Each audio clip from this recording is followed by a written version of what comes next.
in prison 23 years out of the last 30 years. So I've been doing my time, and But you I keep haven't had a chance to, you know.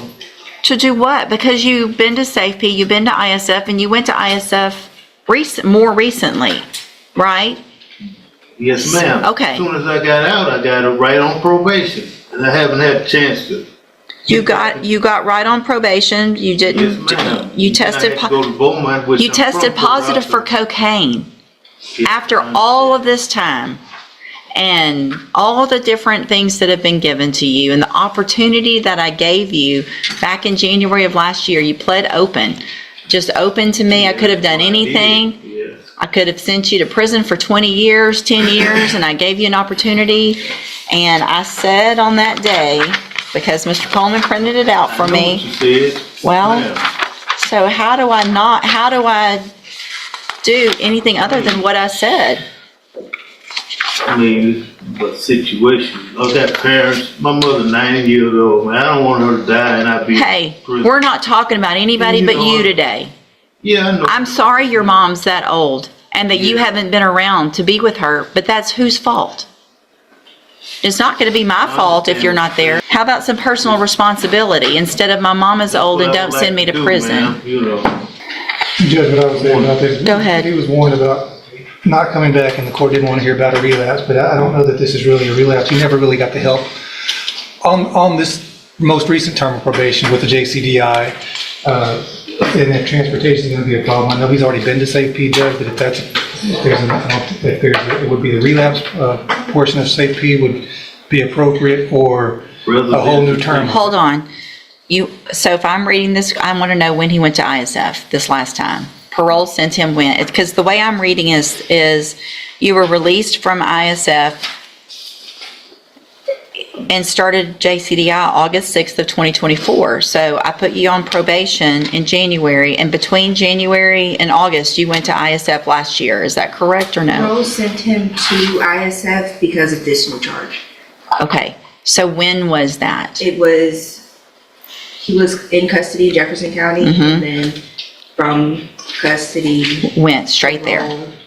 So I placed you on probation. You never got out. You went and got help at ISF. Okay. All right. Anything else? And Judge, if the court, and it seems like the court is not leaning towards probation. No. No. I would point out, we understand the range of punishment is up to 20 years, but the bottom line of that range is 2 to 20. And I still haven't done anything yet. So your response and how you act right now is going to go into what I do. I understand the legislation makes it possible to go all the way up to 20, but it also makes it possible to go down as low as 2.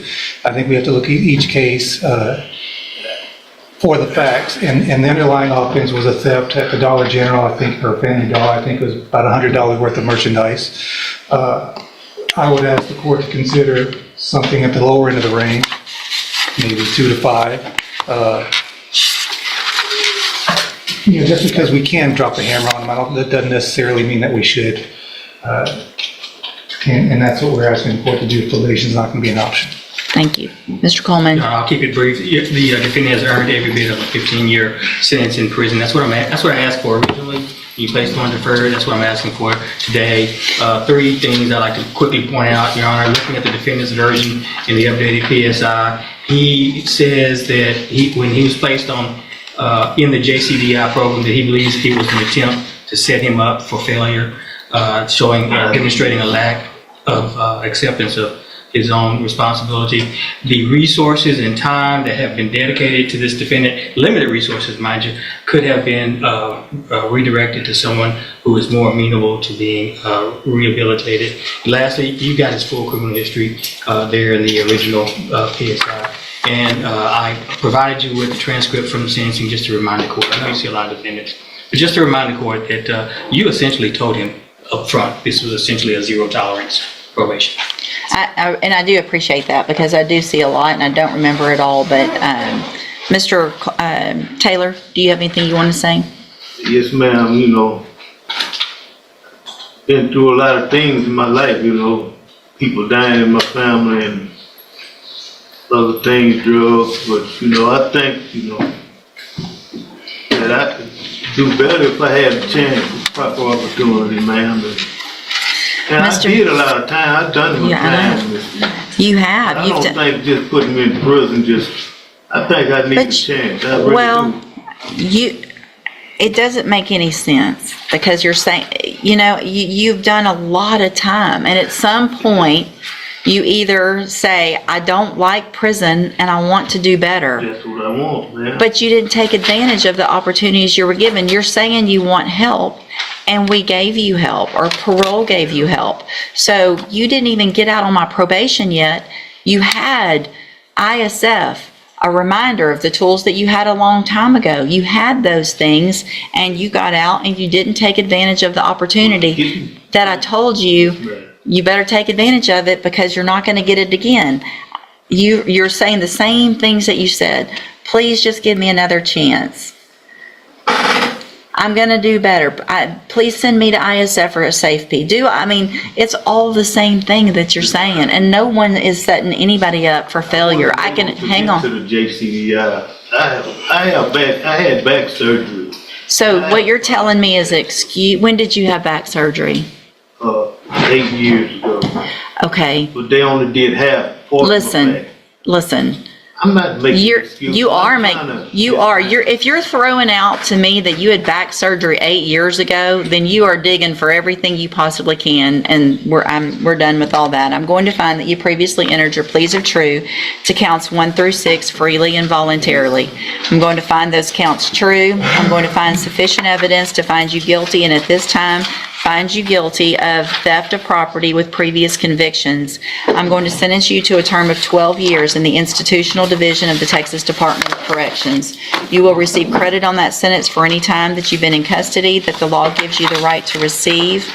I'm going to hand you trial court certification that shows this was not an agreement. You do have some limited rights to appeal. You can talk to Mr. Rojas about that.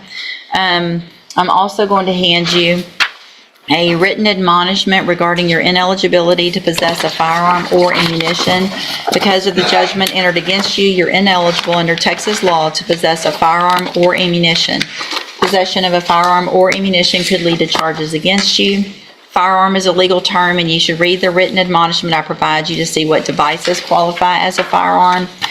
If you have any questions about the laws that make you ineligible to possess a firearm or ammunition, or about how long that lasts, you can talk to Mr. Rojas. Y'all need to sign that, and he'll give you a copy of it. Thank you. Thank you, ma'am, for being here.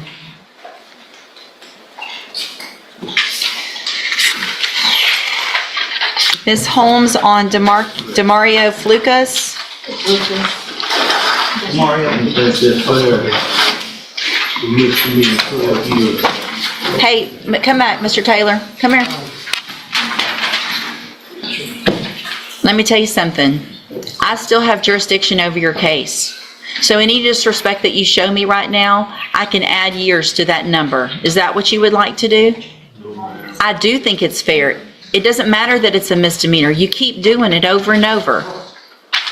Go back with the bailiff. And you probably should keep your mouth shut this time. Subscribe for more real courtroom moments.